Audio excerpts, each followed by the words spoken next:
So I just wanted to come on here and walk with you guys through a scenario that I'm dealing with right now. I just had a moment that, you can turn anything into a moment, and I do that because I find that that's a way to get through the lessons. Like, there are many, many lessons every single day. Now I'm like in the teacher. But just to explain, there's many lessons every day in anything that you experience that can drop you into class. And like, it can be a teachable moment. Literally. I now understand that point. It can literally be a teachable moment. So life, God, you give yourself these experiences, as many as you can, every single day, so that you can learn what you need to learn. Some of them you grasp onto and decide to dive in. Others you leave because you're just like, not right now. I don't have the time. I don't have the energy.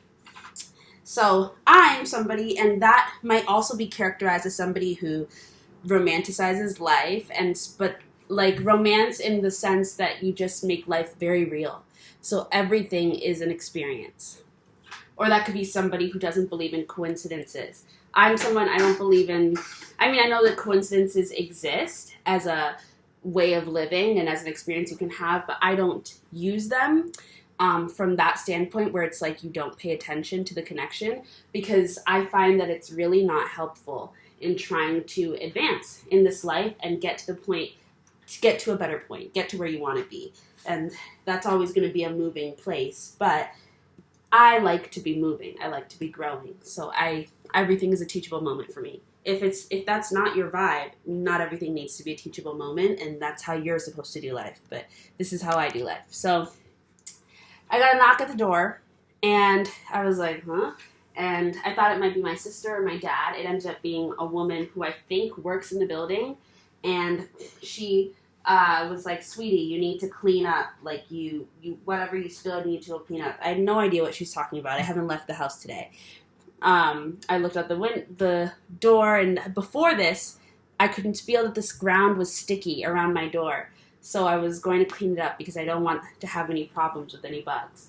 So I was going to clean it up. We've already been on this wave of like cleaning the house. It's been like a thing. Then today, oh my god, I just saw another layer of this. Okay, so then just now, so I'm cleaning the door. I'm already cleaning the door because I noticed stickiness, and I'm like, no bugs, no bugs. I don't want bugs coming in is my thing. And I'm thinking my nephew spilled something before he left, and we thought it was water, but now we're like, it's not water, it's sticky, so it's something else. Water, but a different sense, right?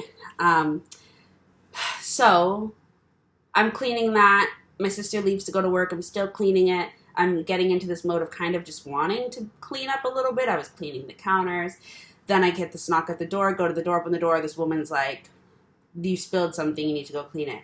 Look outside the door, huge trail of whatever, all the way to the elevators or the garbage chute. I wasn't sure. She's like, you need to spill it. She has an attitude. She seems annoyed with me, irritated with me.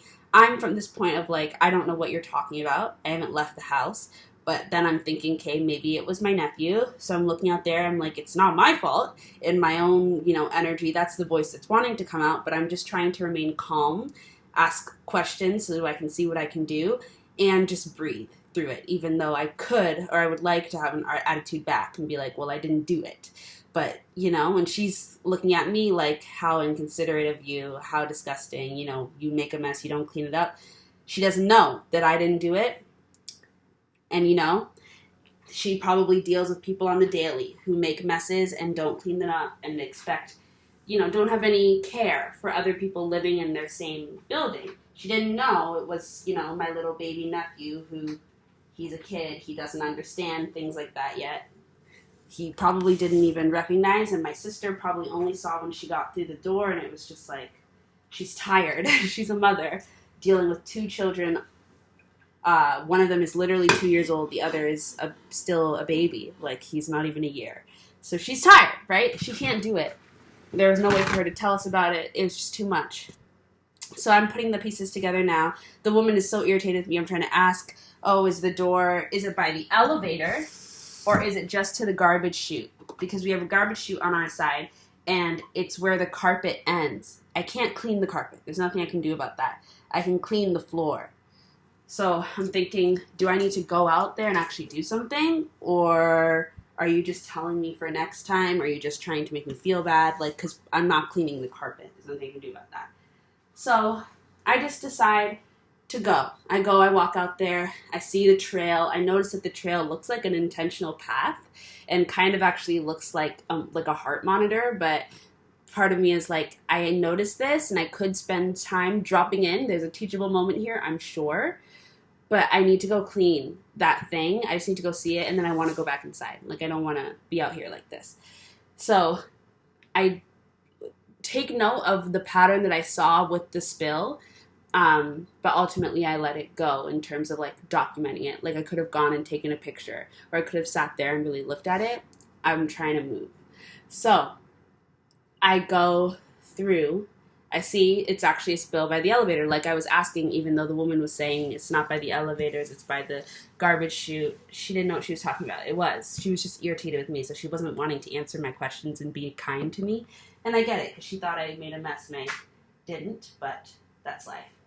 So anyways, I'm out there. I go out there, luckily, with a rag, and I go and I clean it. I'm thinking, dang, Zanisha, my sister, she tried, but it didn't really work. And so I went and I did it and got over it. On the way back, I was thinking, like, what are the meanings in this, right? Because I go and I clean up somebody else's mess, but not somebody else, my family, and not somebody else's mess in a way where they forgot about it. A child who he's not even 3. So he doesn't understand what he's done and what that means in terms of other people live here. Like, he doesn't have that yet. So, yes, a mess, but not with the intentions of being rude. So then I was thinking, or rude in an offensive way that actually hurts people. So I then start thinking about ancestral trauma and ancestral karma and what we inherit and what we have to face in this life that really isn't our fault, but is connected to us through family and how you show up. How do you do the work, carry the load, be family? How do you be there even when you don't want to? How do you take responsibility for the fact that you share space? And if somebody does something that upsets you, and it inconveniences you and asks you to then do something that maybe was never your job, do you do that because you share a space and it's important that you accept that sharing space also means accepting responsibility even for the things that you feel aren't your responsibility? You know what I mean? Like, I could have been like, that wasn't me, that was my nephew. I'm not going to go clean up the floor. How many other people have spilled things? You can't talk to me that way. I could have had a lot of different reactions. To the fact that it was my nephew, I could have been irritated and been like, see, this is why I always have to do everything for others. Like, there's many answers I could have pulled out of that experience that would not have been the correct one. So this is one case in which what you feel about a situation is what you feel. What's true, they are different. And when you are in a teachable moment, there is a correct answer. The correct answer in that moment was not for me to be like, okay, the spiritual lesson that I get out of this is that I'm always having to clean up other people's messes. And I am always taking responsibility or covering for people, or blah, blah, blah, blah, blah. That was not the spiritual message. That's not the message. That is a message you can receive and that could probably apply, but that's not the message. That's not the answer. The other thing about teachable moments and about this entire spiritual journey, and it's why we have to go in cycles, is because you're not always going to get the answer right the first time. You're going to experience a teachable moment, and you're going to come to a conclusion, and that conclusion is not always going to be correct. It's just going to be a conclusion. Like, if it's multiple choice, you saw all the multiple choice, you chose one, and yes, that was an choice, that was an option there, that was a thing. It's not the correct one. The only test you passed is that you can see multiple answers. That's the only test you passed. It's better than not being able to have seen any of the answers at all. Maybe you're pulling something that's not even there and there's no other box, So that's not the only option. That's not the only test. So you're at a certain level in your spiritual journey when you can see the specific options that are placed in the multiple choice answer test. But that's at a different level than at being at the level where you can see all the answers and choose the right one. There is a right answer. You want to get to that point. We all want to get to that point when it comes to soul searching. You know, it's not the most convenient answer. It's what's the answer? What's the right one? What are you learning from this moment? It means going deeper beyond the answers that feel good. Getting to the answers that are just either uncomfortable or getting to a new space entirely. Remove past knowing and get to a place of the unknown. Maybe if it's the only one you don't recognize, but it's there, it's that one. You know what I mean? If you can see, because I'm in school right now, so I guess right now Spirit is teaching me through school connected lessons to help me just pick up on it easier. Thank you, Spirit.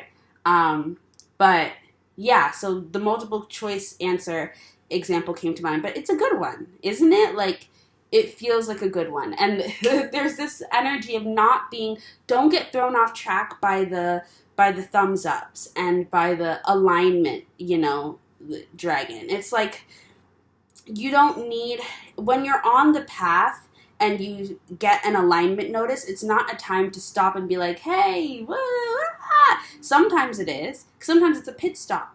But other alignment messages, like seeing 1111, like seeing 333, like whatever, seeing 1144, sometimes it's just a sign on the side of a highway being like, Toronto in 50 kilometers. Like, you know what I mean? Like, it's just telling you that, oh, yes, you're going where you're going.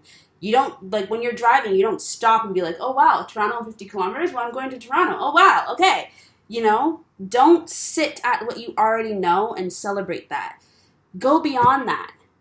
Don't celebrate your knowings, but like low key. Don't stop to celebrate all the things you already know. Don't be self-congratulating on oh my God, it's literally Romeo. I'm reading Romeo and Juliet from my Shakespeare and performance class. And Romeo, he's at this stage of the beginning place of being a writer, right? Or being in love. He's in his coming of age. He's growing up. So he's at a certain emotional intelligence, right, that makes him understand that love and the feelings of love and joy and togetherness, intimacy is a beautiful thing. It's a wonderful thing. It's an emotionally overwhelming thing. It's a mountain. It's behemoth. It's so exciting. And once you understand that you can be a part of that and you can create these experiences, these emotions, you get to another level. And it's like a God level understanding where you begin to become a little bit narcissistic just because and it's not a negative thing. It's just you're recognizing, wow, look at what I can do. Look at what we can do. Look at what can happen. These feelings, wow, this is incredible. And so especially when you're young, these things are so incredible to you because it's what you came to Earth for, to feel this kind of thing. Like, this is incredible. So your soul is so activated in that moment. So it's just like, whoa, I'm here. But there's a need to, as you get older, once you go through that phase, once you've been there time and time again, once you know that you're heading to Toronto, once you know where you're going, you know what you're experiencing, it's important to not get stuck congratulating yourself for experiencing this or for knowing this, because you actually have a different destination now. Now when I'm going to Toronto, the goal isn't to go to Toronto. The goal is to go home. The goal is to go to this work experience. The goal is to go here. The goal is to go there. You know what I mean? The goal is, it's different now. So don't stay stuck on the old goal. Don't, just self-congratulate when you're taking a test and you see that it's a multiple choice answer test. Would you congratulate yourself for being able to recognize that this was a multiple choice test? Because there was a point in which that was congratulations, because you learned something new. You learned that this is what a multiple choice question test looks like. You're not in that world anymore. So why would you congratulate yourself for the stuff that you've learned back then when you've already taken the time to appreciate that and you're in a new place? You need to be focusing on what you're supposed to be learning right now. What do you not know? There are things you don't know. You don't remember, you don't know, whatever. There is something new here. go to there. Don't get pulled in, because that's also how alignment can drag you off course. Alignment, when the people are like 333 and they put that in their tarot reading titles when it maybe shouldn't be there, when they did that because they wanted you to get caught up by the theory or this thing called alignment. Don't go to the other side of the spectrum where you are now in a space where you're not able to focus on where you're going anymore because your ego is like, oh, I'm in alignment.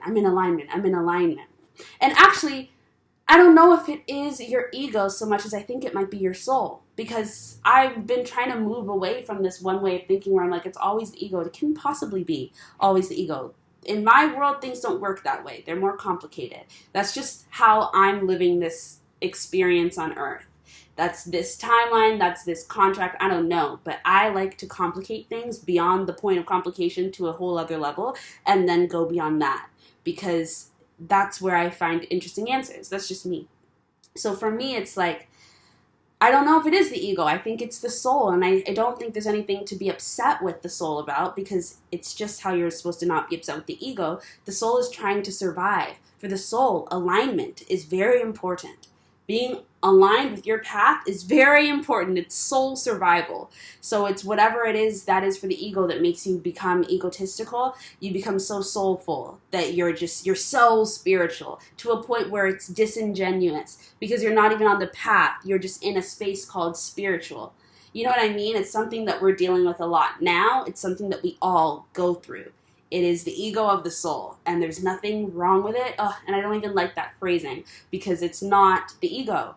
It's the soul. It's not. They're different, they're the same, but they're different. And in this case, when they're different, it's not the ego, it's the soul. You know what I mean? It's not just the ego showing up in the soul. It's not just this is something other than the ego. This is the soul. That when you become attached to things like that, that's your soul. Don't put it on the ego, because then you also start to think that you can get to a point where you feel like you're not in touch with your soul. You are in touch with your soul. You're in touch with your spirit. But you are in a level of your spirit that is so base. It's so exact. It's so blunt. It's like, you are a spirit. I am spiritual. It's just speaking, but there's not much underneath that. It's the base level. It could be level 1. It could be level 2. It's just low. Yeah, it's like level 2. You're like a toddler. You're like, and there's nothing wrong with that. There are so many ways in which that is incredible and beautiful, but it is low down there. That's why we don't remember what it was like to be 2 or 1. We know, but we don't know. We don't remember. And the reason you can't remember that sometimes, unless you've had real trauma that cements things, or really, really good things that cement things, is because, right? But there will always be distractions. There will always be distractions. There will always be things to take you out of your moment and out of your learnings and make you feel weird and confused and questionable and questioning yourself. But the point is to just keep going. Once you learn something, once you understand it, keep moving. And don't feel like you need to stay somewhere just because you want to really prove that you know something. I could have, right then and there, I'll be honest. I think I'm channeling right now, and I'm going on many different paths. And I went down one path that was important until I got too stuck, and something dropped that was a distraction, and I followed that distraction, and it pulled me out. And that distraction was a good thing. See, there's not distraction. That's another word that gets a wholly negative perception. It's not always bad. That distraction was helpful. I needed that. Pulled me back here to see now another layer of the lesson. But there's a part of my soul that could have been like, soul, I'm here, I'm teaching something, and not want to be moved. There's also this willingness to be moved that you have to acquire, and that's hard. Because when you're just getting into this experience of being soulful, of being in communion with your spirit, it feels so good that you will stick yourself there and almost suffocate yourself to the point where you can't speak or you can't think properly. You can't really express yourself anymore. You can't learn the lessons because you're just so spiritual. It's like when you're way too high. You know what I mean? And you just can't. And I was saying, I was like, being high, like, you don't want to be at the highest dimension in your 3D experience. That's way too much. You want some balance. You need to be a bit low. I always say the angels, they're not up at the 18,000th dimension. They're right at 6. And they're chilling. And it's like, that's what's needed. But anyways, the point being was that there's a lesson in everything.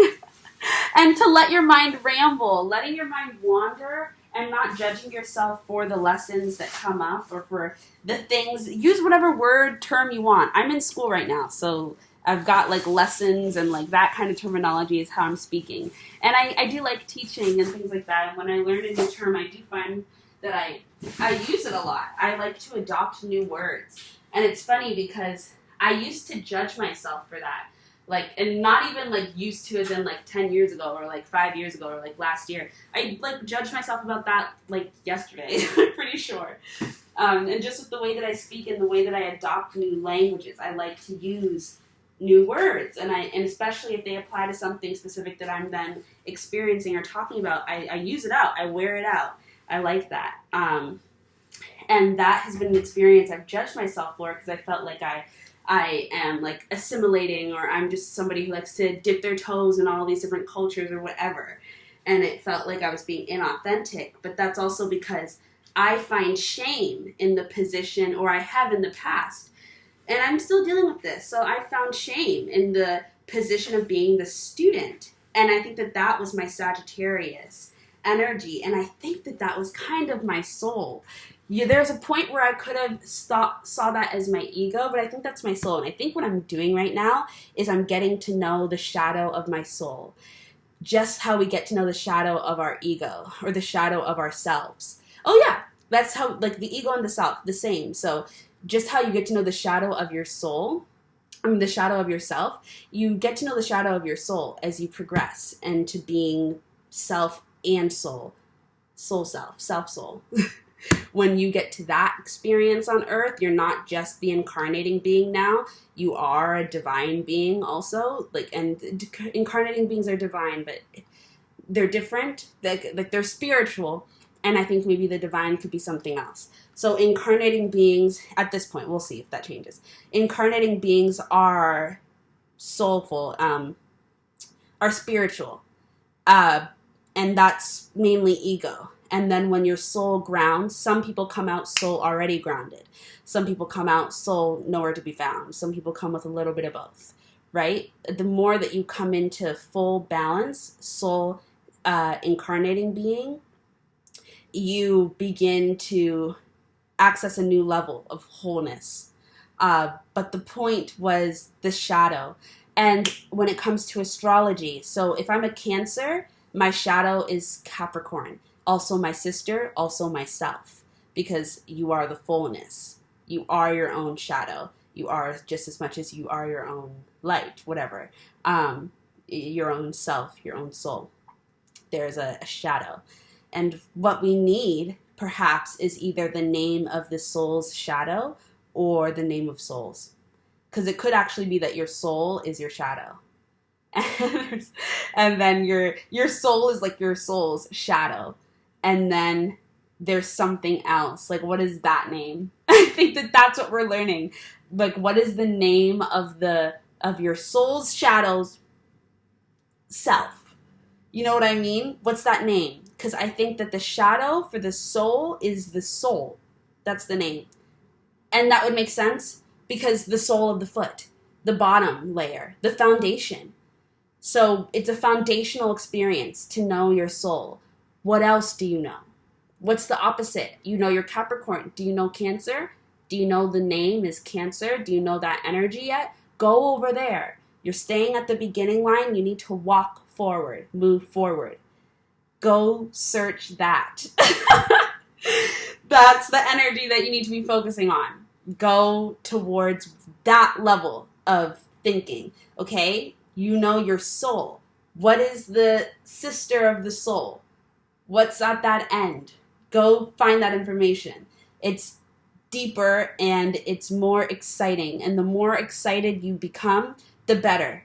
the more anxious and the more distressed you become. Move away from that. You're too deep into something that looks like the path. It's not the path. Okay? That's how alignment also works. Sometimes you see alignment to tell you that's not the path, right? Go over here. Realign. Turn around. U-turn. You know what? U-turn. Literally. Like a U-turn. It's literally being like, you, turn around. It's such a direct, like, it's just like it's a directive. Is that what it's called? Anyways, yes.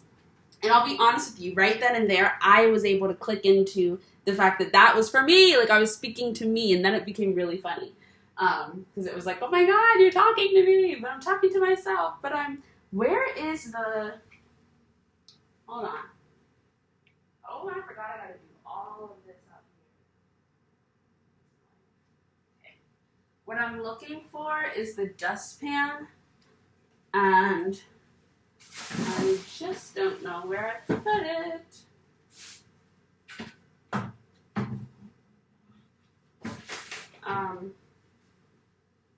I don't know where I put it. The dustpan. Anyways, I guess it's okay. I was supposed to do this whole cleaning project. I don't know if I am. But you just go on so many journeys when you allow yourself to be your own teacher. And I was saying in another conversation I was having with you guys that basically I think that like teachers of the spirit, of the soul, are going to begin, I need to wash my hands.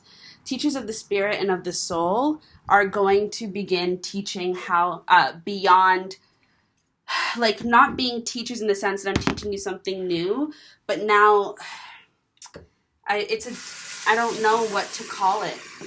It's God, because people are going to become their own healers. So we're not going to be doing that kind of healing work anymore. It's something else. Ow!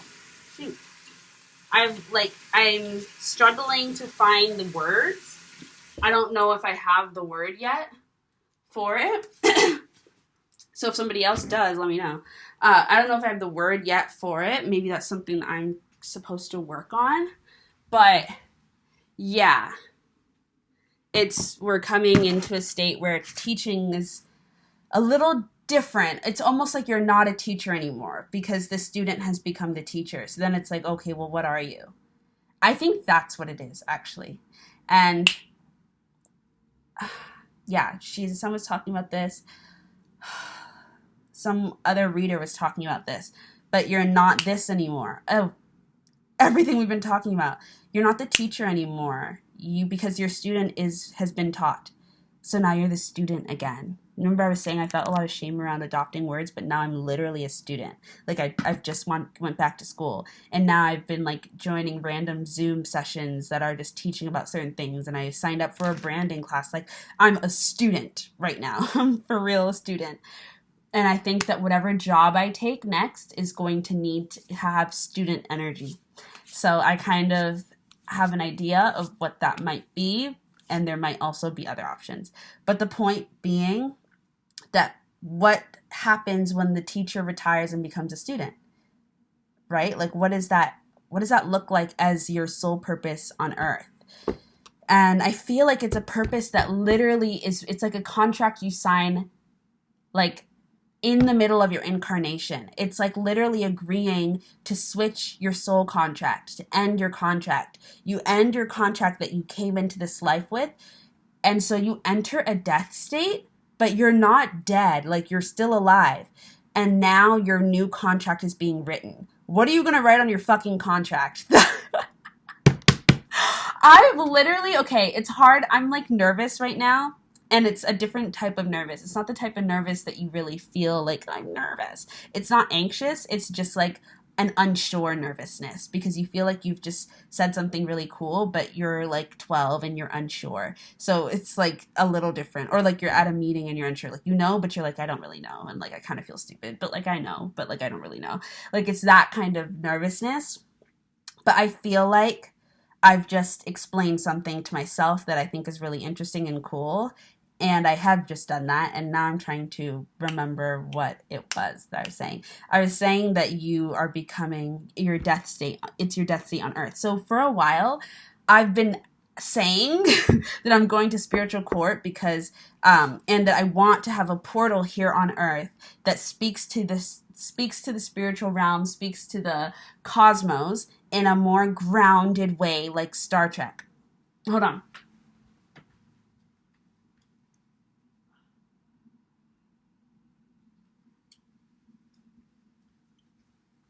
Yeah, I've been saying that for a while now, and now that I've started this class and One Strange Boat is kicking off, I am starting to feel like I am a portal. Like I feel like I'm a messenger from the spiritual world to here. Like I am a portal, so I can say things and talk. Like I'm an advocate for the spiritual, for the 3D realm right now, this collective here on Earth, whatever. I'm an advocate and I'm speaking to the realms for you guys, not for you, but like if I'm your representative in one way or another. I'm a voice here. I've signed up to be a politician in this spiritual game, and I'm trying to advocate. And at some point, I'm going to just start doing my thing because I have ideas. It's like I'm no longer just going to be the publicist, or I'm no longer going to be the representative. I now need to take control and take charge and that's what's happening. That's what's happening to many people, to the people that it needs to happen to. Because not everybody is meant to be that kind of a leader. You're meant to be a leader in your own way, and that's good. There's no need to stress about that. But yes, there is a thing coming. It's being flipped. It's being backwards. It's being flipped. It's different now. It's almost like if 5 was the opposite of 9, just as 4 is the opposite of 9, now it's going to 4 because 5 plus 4 equals 9, right? So there's 5, and that's one side of the spectrum. There's 4, that's one side of the spectrum. There's 9. It's being flipped. Oh my God! It's being flipped. And so palindrome was perhaps the point where you were trying to make sure that the 5 and the 4 didn't look the same. Yes, you don't want the 5 and the 4 to look the same. So that's a palindrome. 232, 636. One number, different number, same number. That's when you are in the middle point. You are now the number in the middle, and you're swiveling, and you're like, I want to change it. I want to change it. It's like shaking something and wishing for something. You're changing it. You're changing it. You're shaking it so much. You're making it vibrate. You're making it come alive. You're making it move so quickly that it transforms, like evaporation, like freezing, like evaporation. That's because it's that quick. Right? Freezing takes a longer time. Melting doesn't take as long, but it takes a longer time. Evaporation is like that. You're in air energy. You're trying to be in air energy. You're trying to fly. You're trying to change it so that it's not 5 and 1 and then 5, but that it's 5 and 9 and then 4. Yes, exactly. Okay. I was like, does that make sense? But it does. And I didn't even realize it! I wasn't even doing that on purpose. I was doing that on purpose, but I wasn't. Like, I was doing it in Zanala, and then my soul was like here, and they were like creeping up, and they're like, and now we were doing it together, and I didn't realize, like, I wasn't in control. Like, I was here, and I'm having a good time, but it was both of us. Because that's just really cool to me. But I like numerology. I like numbers. I like math. I like things like that. Anyways, the point being that it's time to share our ideas. It's time to go. It's time to act on what we feel, act on what we think is right, because it's literally like, it's like, what do you want? Like, you get to be somebody who's literally stepping up and deciding, I want to have a say in what the world, not just the world, but like the cosmos look like. What life as Earth beings in the cosmos in a very grounded and very real way, what that looks like. I want to be a part of shaping that. You guys, this is such an exciting time, and it's because I can feel the highest expression that I'm currently aware of. There's more beyond it of what's possible, but like the world, I'm just like, I'm trying to get us there, and I feel like it's going to happen. I feel like it's going to happen. I feel like it could really honestly happen in this lifetime. I don't know about the fullest expression, but I do feel like we could get really close. Like I feel like we get really close. I actually feel like we're going to. And it's just like the future is so exciting. The future is so bright. The future is like, it's like when you watch the movie Meet the Robinsons and you see the future and you're like, wow! Like it's just so fun and so exciting. And that's why I'm so excited to move forward in life and just see what happens. Like I'm just so excited. I'm so excited, and I just like it's just gonna feel it feels so good. I'm telling you, there's nothing to worry about. And we all are gonna have our experiences, you know, but I personally I don't feel worried. I do not feel worried when I think about the future, and that's like I don't, and I'm not trying to brag, but it is what it is. But I want you to feel that too, so no, don't feel worried. Maybe I am trying to brag, like I literally don't feel worried about it. I have my anxious moments when it comes to me, like Zanila, like I'm like, will I ever do anything? But at like a wider scale, I do not feel anxious about the future. I don't feel scared about it at all. I feel like everything's literally going to be fine. And that's only because of the type of daydreams and fantasies I have. Your daydreams and your fantasies are very important. You do have control over what you fantasize and you daydream about. And I'm only saying it with this level of like, because I am learning how to control this part. And it's something I've been doing for a while, trying to learn how to make sure that my daydreams and my fantasies are not irresponsible, okay? Because my daydreams and my fantasies are real. So what you daydream and you fantasize about, it's very important that you are being responsible with them when you're at a certain level of awareness, that because you know they're real, you know that they're going to happen. So what you dream about constantly and what you daydream, fantasize about constantly, which is just the same as thinking about something all the time, having something plague you, that is, it's super important that you are in a good energy. And you'll know that this is something you shouldn't be dreaming about or fantasizing about when it doesn't feel great, or when it puts you into a different energy, a different genre of the future. Maybe you still have all the success. Maybe you've done this. Maybe you have this person, but you're always experiencing turmoil. You're always experiencing some dramatic experience that's sad. You're always in a place where everybody hates you, nobody cares about you, nobody trusts you, nobody loves you. Don't dream about your future that way. Okay? There are so many, and I only know this because I do this. I've done this. This is something I'm moving away from. I dream about my future, and it's always competitive. There's always this competitive energy, and it's not the type of competition that, you go and you play basketball and you swoop the hoop and you're like, whoa! It's not that. It's like, there's people in my life, and most of the people that surround me don't love me, don't really care about me, don't really think about me, are jealous of me. That is the type of energy that is surrounded by some of the experiences and the fantasies that I play into in my mind, which is my world, the ground that I'm crafting. And I have to be super, super intentional and responsible. This is my responsibility now because I've decided to get to this level of awareness. I chose this. I chose this path. I chose to keep going down this path. And it was scary. Sometimes I didn't feel like I was making a choice. I feel like I was being pushed, but I was pushing myself ultimately. And it was, I'm speaking from my soul. I'm soul speaking, like, this is it. This is it. It's when you are speaking from the soul. See, I'm coming in and I'm trying to control. It's just because I'm like nervous, because I'm just like, okay, like it's like the ego, the self is like the mother, and the soul is like the baby. And like the soul is like, okay. But then you're like, oh, okay. And so you keep going and you keep going and you keep going. And now you're getting to a place that's good, and like you can do it on your own. You can do it on your own.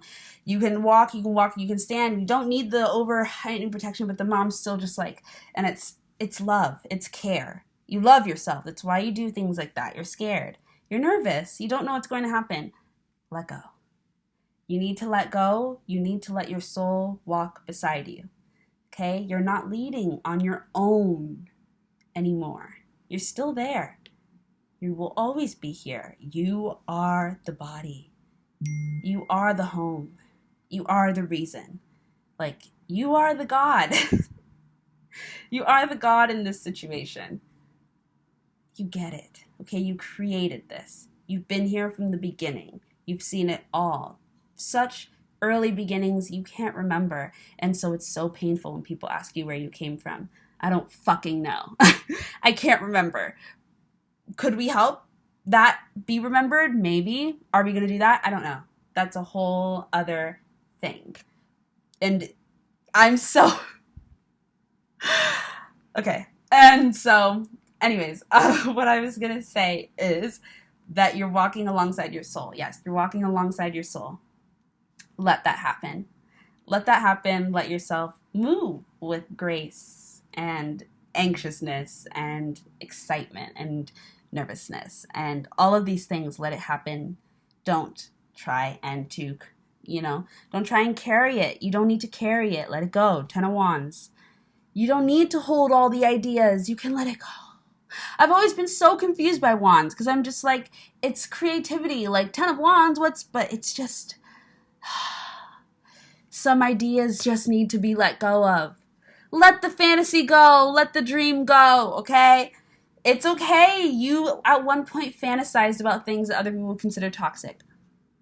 It's okay. That was your dream.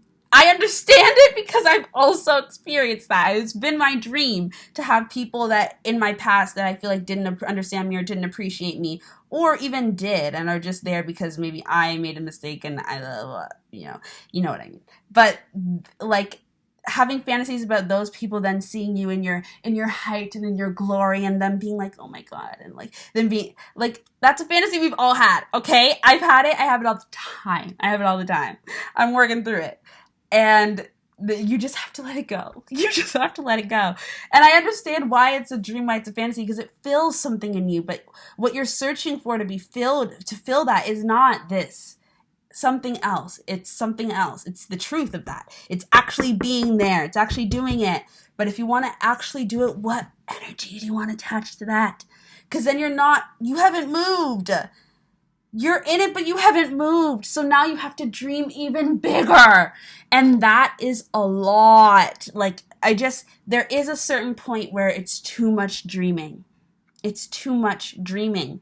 And I have a lot of this energy. I have a lot of dreamy energy. I know that it's beautiful in so many ways, and it's also very, very difficult. Very, very hard. Very, very, very difficult in many other ways. A lot of earth or energy is needed. Like a lot of earth energy is needed when you have dreamy energy. It's something I've had to work on. I'm literally working on it. It's very hard, but you're doing it. Okay, is the point. You're doing it. It's not easy though. Like, let's not pretend. Okay, but you're doing it. And it's like so strange sometimes to just see yourself in the action and like know that you're doing like really cool things. But then there's still so much that's like, I don't know what I'm saying. But then it's like, yes, I do. It's crazy. I don't know. I'm so excited to get to where I'm going, which is a whole new place. And trust in myself. I'm so excited to trust myself and like really believe in myself. I know it's coming. I'm building it. So I'm really excited to experience that. And I don't mind, in this sense, I don't mind talking about it in a future state because I don't find shame in being where I am. I'm happy to be right here. I actually am. I'm very happy in my life. And I'm also excited to go towards more trust and more belief in myself in the same way that I believe I am here. In all the ways. It's really strong. So I guess I'm just more excited. I'm so excited to love myself even more. It's just like self-love is a beautiful thing. And it really, really is. It really, really is. Loving yourself is very, very beautiful. And narcissism, when it comes to loving yourself, is actually your soul. Okay, I'm sorry, but we're flipping the ego stuff on its head. We're flipping the ego conversations on its head. It might be a little more complicated than that. Like, it probably is a lot more complicated than that. But there is a level of narcissism that actually comes from the soul, not the ego. So that's just a thing. I don't know all there's so many realms to that. It's the flipped. It's, again, this flipped. feeling that I'm going to have to talk to my uncle about, because I'm getting it, and I'm so glad I have this video because I'm going to show it to him and maybe he'll see exactly what I'm saying. But it's that energy of flip. I don't want to say it out loud because what I feel that he knows is I feel that it's very precious and important to keep it private right now. So I just don't want to say it out loud, but he'll know because he was already speaking about this flipped energy, and this is also representative of that. But this experience, in that sense, I actually think that the palindrome energy might be better. Yeah, for that experience. You know what I'm talking about. Anyways, and that's because it's more, it's balance. It's justice energy. It's Libra. What's the other side of Libra? If Gemini is Sagittarius, then Taurus is Scorpio, and Aries! Oh! Then Aries is Libra. Is that true? I could just Google it. But this is also what I mean when I say figure it out for yourself first, then do it. So that you're building this trust in self. You have to learn first to build your trust in yourself. So you have to download it first. You need to channel it first. Then you go confirm. Channel the answer first. You'll know once you've hit the answer, because look at how I went to go check my sources. I went to Google. So Google is not better than your own little channel. And that's the message to receive from that. Don't go to the other. I mean, go there if you want. You'll find something interesting. But I choose right now, I need to focus on receiving the message of checking my sources. Google's a good source. And I went to go check my sources, which means I am the source, right? You are the ancestor, then there are your descendants. You can't forget that you're an ancestor. You can't forget that you're dead. You're not alive anymore, right? So detach, let it go. So you're in a new state, different state. You're too much in your death energy when you are trying to rule from the back seat, trying to be a backseat driver. You're too much in the death energy. Lighten up. Honestly, come a little bit to aliveness. You need a little bit more of that. What was I going to say? Oh. What was I going to say? Oh.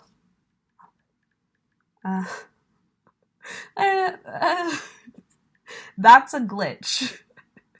And it's not a bad thing. It's just funny. Opposite of Aries is Libra. Screenshot. Recently, that one wasn't. But I've recently been trying to, I like to see all the little number patterns. Anyways, and I'm back in my screenshotting phase. Yes. I knew it! There are so many things that are so interesting. But anyways, I have to, I want to do, what do I want to do? He's cute. Ah! Okay, anyways, I'm going, is that like, were we doing that back in caveman days? Because that's what it's giving. It's giving that is an ancestor from way, way, way back when. And it's very funny. Anyways, I'm going to go cornucopia. Are they yellow? Cornucopia or pink? It's a flower. Oh, it's not a flower. I said that with such, what is this? In classical antiquity,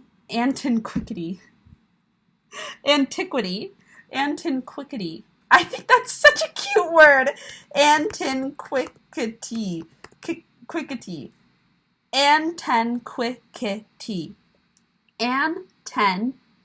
I said tin. Quick. And then quickety. Quickety. I don't know why I like the sound of that so much. I feel like that's the language, like quickety. Quickety. I like that a lot. Anyways, that was an answer. Oh, antiquity, cornucopia. Cornucopia also came to mind. I'm just like citing like words. that are relevant that came to my mind. From Latin cornu, horn, and copia, abundance. Aries, horn, right? And also the horn of plenty was a symbol of abundance and nourishment. This is also judgment, I believe. Commonly a large horn-shaped container overflowing with produce, flowers, or nuts. Okay, but then I also need to figure out what that yellow flower in my mind is. Yellow flower. Like cornucopia. Okay, keep that in your mind. That's so interesting. Cornucopia.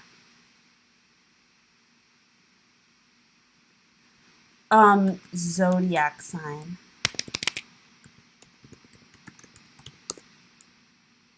Cornucopia, zodiac sign. Not Capricorn. Capricornus. No. Oh, Capricorn cornucopia. Oh, shit. So maybe it is the Capricorn. Not me trying to control it. Cancer.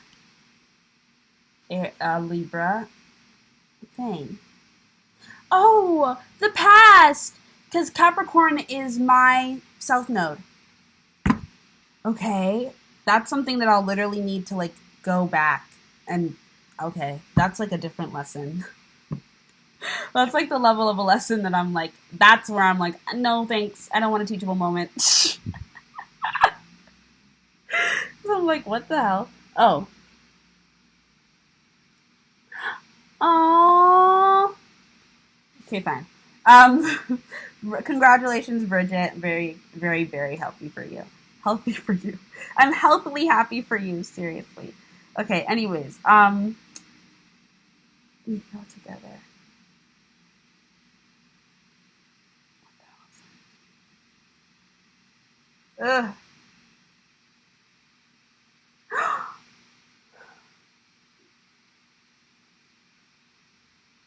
Oh, I would like to do that. Shit. Oh, I guess I could. No, but I'm not there anymore. Oh, goodness gracious.